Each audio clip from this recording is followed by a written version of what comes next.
Haleluya. Shalom semua. Hari ini kita akan mempelajari sesuatu yang sangat menarik hari ini.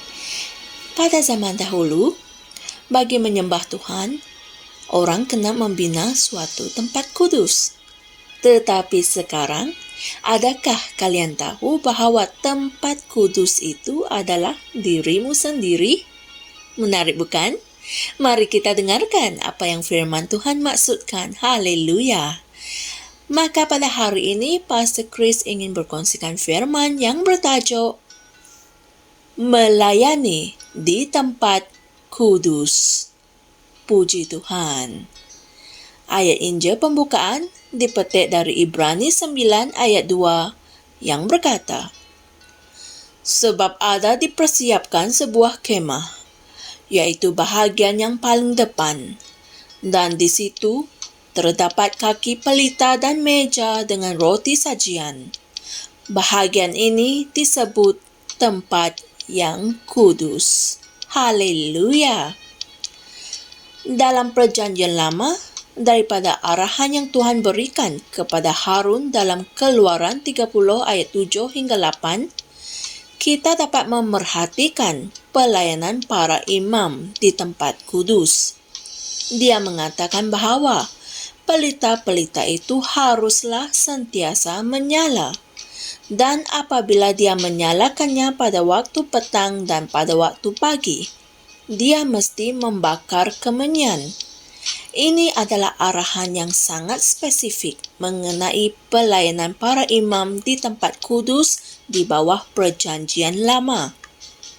Bacakan ayat Injil tema kita dalam Alkitab terjemahan NIV di mana ia berkata, sebuah kemah telah didirikan. Dalam bilik pertamanya terdapat kaki pelita, meja, dan roti yang disucikan. Tempat ini dipanggil tempat suci. Haleluya. Di tempat kudus itu, kita mempunyai 3 perkara, yaitu roti, meja dengan roti sajian. Yang kedua, kaki pelita, menorah. Dan yang ketiga, mezbah kemenyan. Haleluya. Ini adalah 3 barang perabot di tempat suci. Bagaimana hal ini dikaitkan dengan kita hari ini? Roti adalah pembelajaran dan renungan kita pada firman. Haleluya. Ingatlah bahawa roti sajian itu juga dikenali sebagai roti yang dipersembahkan di hadiratnya, dan ianya hanya boleh dimakan oleh para imam, seperti yang boleh dirujuk dalam Imamat 8 ayat 31 dan Imamat 24 ayat 8. Haleluya. Dan Alkitab mengatakan bahawa kita telah dijadikan raja-raja dan imam-imam bagi Allah. Dan kita boleh baca hal ini dalam Wahyu 1 ayat 6. Kita adalah para imam yang kudus bagi Allah. Haleluya. Oleh itu, kita layak untuk makan roti yang dipersembahkan di hadiratnya, yang mewakili renungan kita pada firman. Haleluya. Benda yang kedua ada di tempat kudus itu setiap hari adalah pelita roh. Alkitab berkata kepada Harun dalam Bilangan 8 ayat 2, apabila engkau menyalakan pelita-pelita itu, ketujuh-tujuh pelita itu harus bersinar ke bahagian depan kaki pelita itu. Inilah firman Tuhan.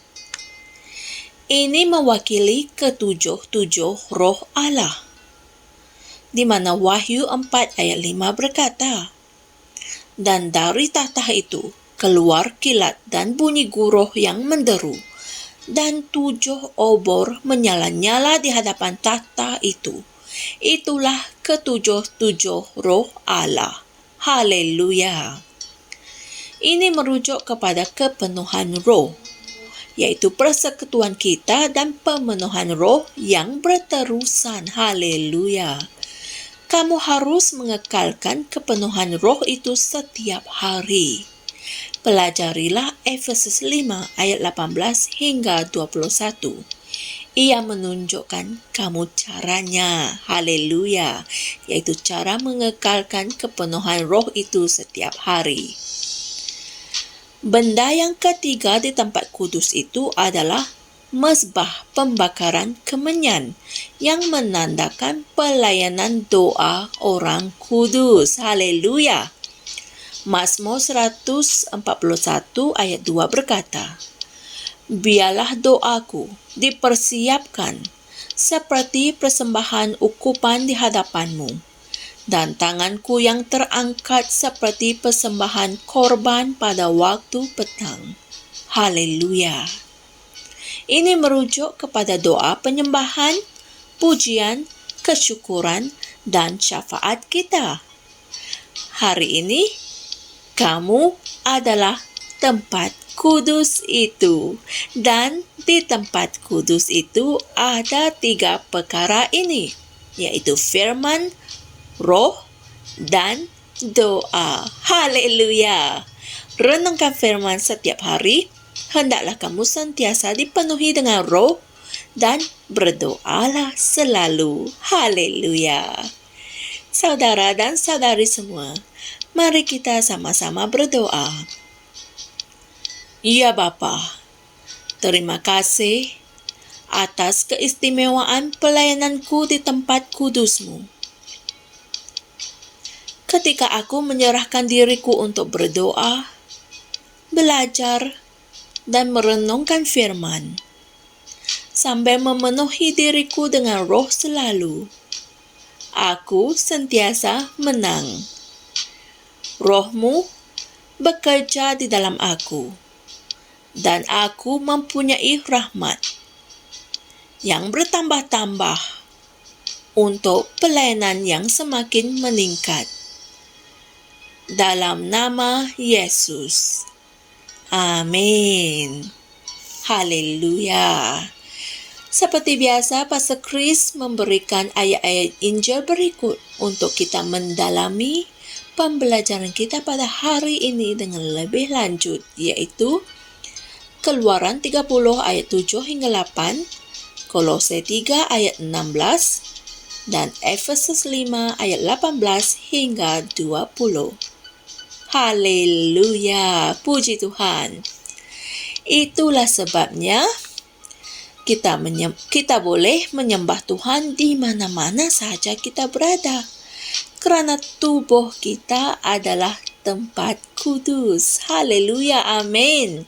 Dan oleh sebab itu, maka kita harus memastikan diri kita sentiasa mempunyai 3 perkara ini, yaitu firman, roh, dan doa. Renungkan firman setiap hari. Hendaklah kamu sentiasa dipenuhi dengan roh dan berdoalah selalu. Terpujilah Tuhan. Haleluya. Jumpa lagi esok dan Tuhan berkati. Shalom. Kami percaya saudara-saudari semua telah diberkati dengan perkongsian firman dari Rhapsody Reality. Bagi sesiapa yang ingin menjadikan Yesus Kristus sebagai Tuhan dalam kehidupanmu, kamu boleh mengucapkan doa ini bersama dengan saya. Ya Tuhan Allah, aku mempercayai Yesus Kristus, Anak Allah yang hidup dengan sepenuh hatiku. Aku percaya Dia telah mati untukku, dan Allah telah membangkitkan Dia dari kematian. Aku percaya Dia hidup hari ini. Aku mengaku dengan mulutku bahwa Yesus Kristus adalah Tuhan dalam hidupku mulai dari hari ini. Melalui Dia dan di dalam nama-Nya, aku mempunyai kehidupan yang kekal. Aku telah dilahirkan semula. Terima kasih Allah kerana menyelamatkan jiwaku. Aku sekarang adalah anak Allah. Haleluya. Tanya, sekarang kamu telah menjadi anak Allah. Untuk apa-apa sebarang pertanyaan atau untuk mendapatkan lebih banyak maklumat mengenai bagaimana untuk bertumbuh sebagai seorang Kristian, Anda semua boleh hantar mesej di akaun Facebook kami atau email kami di tnimsia@gmail.com. Sekali lagi, tnimsia@gmail.com. Tuhan berkati Anda semua.